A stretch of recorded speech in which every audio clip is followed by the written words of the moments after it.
ওয়া বারাকাতুহু। সম্মানিত 8টি রাজনৈতিক দলের শীর্ষ নেতৃবৃন্দ, আজকের এই প্রধান উপদেষ্টা বরাবর স্মারকলিপি প্রদান কর্মসূচিতে উপস্থিত লক্ষ লক্ষ জনতার মিছিল এবং স্মারকলিপি প্রদান শেষে সমবেত দেশবাসী ভাইয়েরা, আপনাদের 1 ঘন্টারও বেশি সময় এই মৎস্য ভবন চত্বরে আপনারা স্মারকলিপি প্রদানের এই সময়টুকুকে ধৈর্যের সাথে অপেক্ষা করেছেন। আমরা 8 দলের পক্ষ থেকে আপনাদের সকলের প্রতি কৃতজ্ঞতা জানাচ্ছি, আল্লাহ শুকরিয়া জানাচ্ছি। দেশ ও জাতির স্বার্থে, মুসলিম উম্মার স্বার্থে এই কষ্ট এই জাতি অনেক দিন করেছে। সামনে আরো কোনো কষ্ট, কোনো ত্যাগের প্রয়োজন হলে সেগুলো বিনিময়ে আমরা আমাদের ইচ্ছিত লক্ষ্য আমরা অর্জন করতে চাই ইনশাআল্লাহ। অনেক নেতৃবৃন্দ এখানে আছেন, সকলেই বক্তব্য রেখেছেন। আপনাদের ধৈর্যের দিকে তাকিয়ে আমরা পরামর্শ করেছি যে লম্বা বক্তৃতার আর প্রয়োজন নেই, আমরা জাস্ট স্মারকলিপি প্রদানের বিষয়টা আপনাদেরকে একটু অবহিত করেই আপনাদের আজকের কর্মসূচি আমরা এখানেই সমাপ্ত করব। আমরা যথারীতি প্রধান উপদেষ্টা বরাবর স্মারকলিপি পেশ করার জন্যই 8টি দলের প্রতিনিধি আমরা সেখানে গিয়েছিলাম।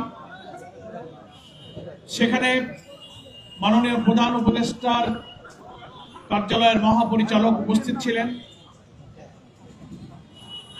প্রধান উপদেষ্টার পক্ষ থেকে তিনি দায়িত্বপ্রাপ্ত ছিলেন এই স্মারকলিপি গ্রহণ করার জন্য, কিন্তু আমরা রাজি হইনি। আমরা বলেছি যে না, আমরা সরকারের কাছেই আমরা এই 8টি রাজনৈতিক দলের প্রধান নেতাদের স্বাক্ষরিত স্মারকলিপি পেশ করতে চাই। ওনারা বললেন আজকে বৃহস্পতিবার উপদেষ্টা পরিষদের সাপ্তাহিক বৈঠক চলছে।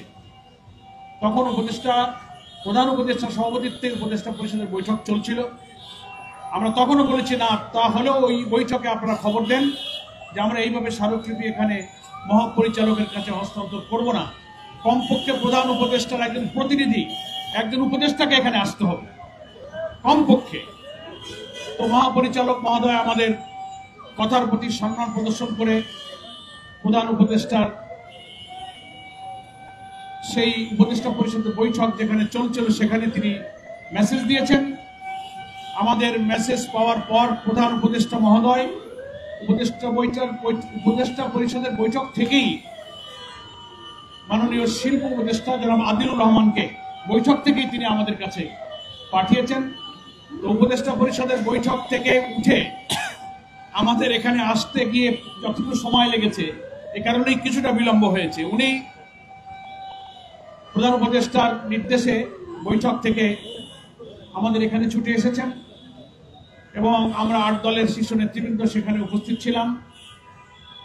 উনি জানালেন যে প্রধান উপদেষ্টা আপনাদের সকলকে সালাম জানিয়েছেন এবং আমাকে ওনার পক্ষ থেকে এই স্মারকলিপি গ্রহণ করার জন্য পাঠানো হয়েছে। তো আমরা 8 দলের শীর্ষ নেতৃবৃন্দ ওনাকে আমরা স্বাগতম জানিয়েছি, ধন্যবাদ জানিয়েছি যে আপনি যে আজকে এই লক্ষ লক্ষ 8 দলের নেতা কর্মীদের গণ আকাঙ্ক্ষার প্রতি সম্মান রেখে প্রধান উপদেষ্টা প্রতিনিধি হিসেবে আপনি এসেছেন, আপনাকে আমরা ধন্যবাদ জানাচ্ছি। তারপরে আমরা খোলামেলা বসে সেখানে আলোচনা করেছি। ওনার কাছে আনুষ্ঠানিকভাবে আমরা 8 দলের নেতৃবৃন্দ স্মারকলিপি লিখিতভাবে হস্তান্তর করেছি এবং সেখানে গণমাধ্যমের লোকেরাও ছিল। আমরা ওখানেও আবার উপদেষ্টা মহোদয়ের সামনে স্মারকলিপির পুরা বক্তব্য এবং 8 দলের শীর্ষ নেতৃবৃন্দের নাম স্বাক্ষরিত সেটা আমরা ওনার সামনে উল্লেখ করেছি। এরপরে উনি আমাদেরকে এবং গণমাধ্যমের উদ্দেশ্যে বক্তব্য রেখেছেন। সংক্ষেপে তিনি ধন্যবাদ জানিয়েছেন এবং জাতির সামনে যে রাজনৈতিক সংকট, এই সংকট নিরসনে সরকার যে আন্তরিক এবং সকল রাজনৈতিক দলের কাছে সপ্তাহখানেক সময়ের মধ্যে পারস্পরিক আলোচনা করে একটা সমাধানে পৌঁছাবার জন্য সরকারের যে অনুরোধের কথা তিনি আমাদেরকে স্মরণ করিয়ে দিয়েছেন। আমরা বলেছি যে আমরাও সরকারকে এই উদ্যোগে এবং এই সংকট নিরসনের সকল ধরনের সহযোগিতা করতে প্রস্তুত আছি এবং আমরা আজকে পল্টন মোড়ের ঐতিহাসিক সমাবেশ থেকে নেতৃবৃন্দ যে বক্তব্য দিয়েছেন সেটা ওনাকে জানিয়েছি যে আমরা সবাই প্রস্তুত আছি। এখন রাজনৈতিক দলের এই সহযোগিতা প্রয়োজন, তার জন্য তিনি আবারও আহ্বান জানিয়েছেন। এই মোটামুটি আমরা স্মারকলিপি প্রদানের কার্যক্রম সম্পর্কে আপনাদেরকে অবহিত করলাম। আর সাংবাদিক বন্ধু যারা আছেন, যেহেতু এখানে দীর্ঘ সময় আমাদের হাজার হাজার ভাইয়েরা অপেক্ষা করছেন, নামাজ হয়েছে 2টা পার, আজকে আমাদের এই স্মারকলিপি প্রদান সংক্রান্ত বক্তব্যকেই আমাদের ব্রিফিং ধরে নেবেন পৃথকভাবে, আর এরপরে ব্রিফিং করাটা সময়ের কারণে অনেকেই ধৈর্য ধরতে পারছেন, অনেকে কষ্ট হয়েছে। 11 তারিখে এই রাজনৈতিক এই 8টি শীর্ষ দলের উদ্যোগে রাজধানী ঢাকায় একটি মহা সমাবেশের যে আহ্বান জানানো হয়েছে সে খবর আপনারা ইতিমধ্যে পেয়েছেন। 11 তারিখের আগে আমরা আজকে সরকারের কাছে আবারও স্মরণ করে দিতে চাই, এই মহাসমাবেশ ঢাকায় লক্ষ লক্ষ জনতার পদভারে মুখরিত হবার আগে আপনারা আমাদের এই 5 দফা দাবি মেনে নিয়ে জুলাই সনদের এই গণ আকাঙ্ক্ষার প্রতি সম্মান প্রদর্শন করুন। তা না হলে 11 তারিখে রাজধানী ঢাকার চিত্র ভিন্ন হবে ইনশাআল্লাহ। আশা করি জনতার এই দাবির প্রতি সম্মান প্রদর্শন করে উপদেষ্টা পরিষদ খুব দ্রুত সিদ্ধান্ত নেবেন। আপনাদের প্রতি আহ্বান থাকলো, প্রত্যেকটি রাজনৈতিক দল লিয়াজোর জন্য কমিটি গঠন করে দেবেন এবং 11 তারিখের সমাবেশ সফল করার জন্য প্রয়োজনীয় নির্দেশনা লিয়াজো কমিটির পক্ষ থেকে যাবে। আপনারা সেটা ইনশাআল্লাহ প্রচেষ্টা চালাবেন।